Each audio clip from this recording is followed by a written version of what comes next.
Well, it's probably one of the most difficult conversations to have with a loved one. But if you have an aging parent or spouse, it's really important. We're talking about pre-planning, why you should do it, when you should do it. We're also going to tell you who to consult when making those tough decisions. Yeah, Annalee Kruger is with Care Right, and she helps guide people through the senior years. And John Pellmann is an attorney and expert when it comes to pre-planning and estate planning, important topics of conversation. Welcome to the Morning Blend, both of you. Thank you. Good morning, guys. Yeah, we were kind of chatting a little bit during the break and joking. I said in small towns, which is where I'm from, a town of 600 people, it's a little bit more of a common conversation because in cemeteries there's very little space. So you've got to decide where the family plot is and what side of the family you're going to be on.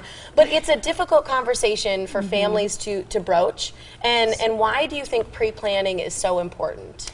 Because what you want to avoid is acting in a state of crisis. Yeah. The more pre-planned you can be, the more prepared you can be for anything in life, you're going to have better outcomes and better results from that. And in your experience, John, how many people pre-plan? What's your sense of, saying 100 people, 100 families, how many of them have truly pre-planned as much as they can? Really very few. It is a topic that families don't like to discuss, and it's so important to discuss that and pre-plan and do that earlier than later.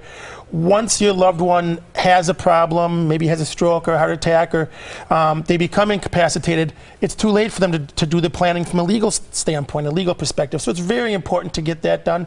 And unfortunately, a lot of families don't because it's such a tough situation. Well, and just having that conversation sometimes is hard enough, but there's documents involved. And how do you know what documents and how do you get those in place? Sure. Really, every situation is different, every family is different, but I tell the individuals when they come into me and discuss their planning with me that there's really at least 3 documents that every good estate plan should have. That would be a healthcare power of attorney, a financial power of attorney, which is also known as a general durable power of attorney, and a basic will. Those are the minimum documents that really you should have for a good estate plan. And then based upon the family needs and the individual needs, it may become more sophisticated, but those are the basic documents. And the first 2 that you mentioned, the financial, and then the first one was the power of attorney as it relates to your health. Yes. Right? Should that be the same person? Should you appoint the same person for those 2 things? It doesn't have to be. And what I tell my clients is that you may have one member of the family who would be very good at making healthcare decisions for you. You may have another member of the family who is very financially responsible and would know how to handle the finances for you if something you had a situation where you needed help. So it can be different individuals. Oftentimes it's the same, but it certainly does not have to be. Okay. Do you need an attorney? Because can you just write up a little note saying this is who I want appointed and sign it? And there's a lot of online help for that too. I'm glad you brought that up because there is a lot of online help, and some of the forms are very, very good. And as a matter of fact, there's even some forms that have been put out by the state of Wisconsin for the basic documentation that's needed. However, there are some forms out there that are available on the internet that do not comply with the basic requirements in Wisconsin. So an individual may fill those documents out and think they've taken care of the proper documentation, and they haven't.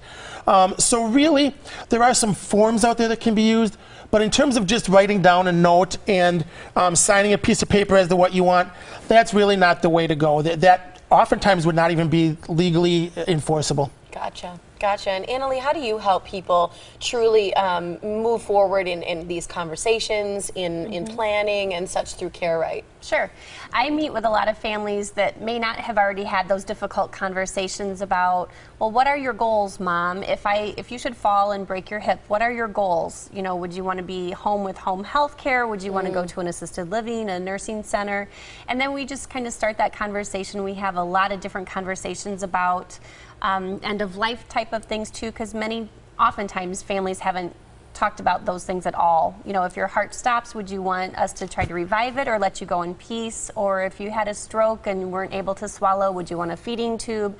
Because oftentimes if those documents aren't in place and a feeding tube gets inserted, it's in. So I mean, it's a very difficult process to change that.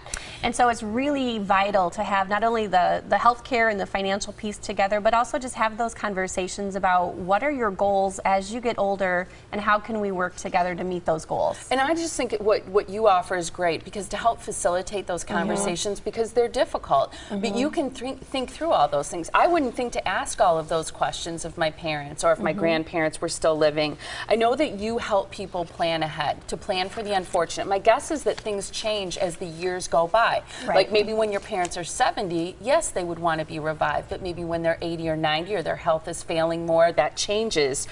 You also help people with the demands of that work-life caregiving balance, and I think that's so tricky in today's world. Yeah, everybody that I work with always struggles with, because they're in the sandwich generation, so they're taking care of their own children, plus they're also taking care of their aging loved ones, and they all work full time.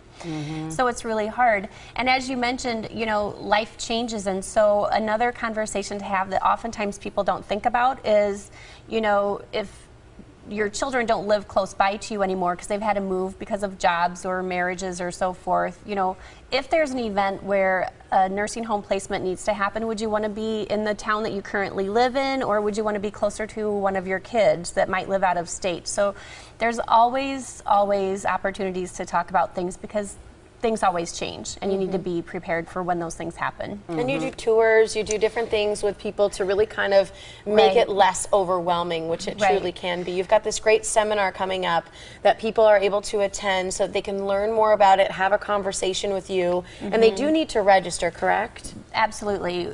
Register by July 8th. The seminar is July 10th. It's at 9 a.m. 9 a.m. from 9 till 10 a.m. at Vino Cappuccino in Brookfield. It is a free event, but definitely register. You can register by the phone number or email that is, the phone number that is on the screen. Yeah. Or Annalee Kruger at carewrightinc.com is the email that you can register. That phone number is the same on the next graphic, which is how you can contact Annalee as well for free consultations. She meets with people for free, again, through CareWright, and it's 262-422-3443. Again, the same number to register for the See Me Now or See Me Later pre-planning seminar. And there's carewrightinc.com for more information on what they do. Thanks so much for being here, both of you. Important conversation. Thank you. Nice to have you. Thank Thanks you so much, guys.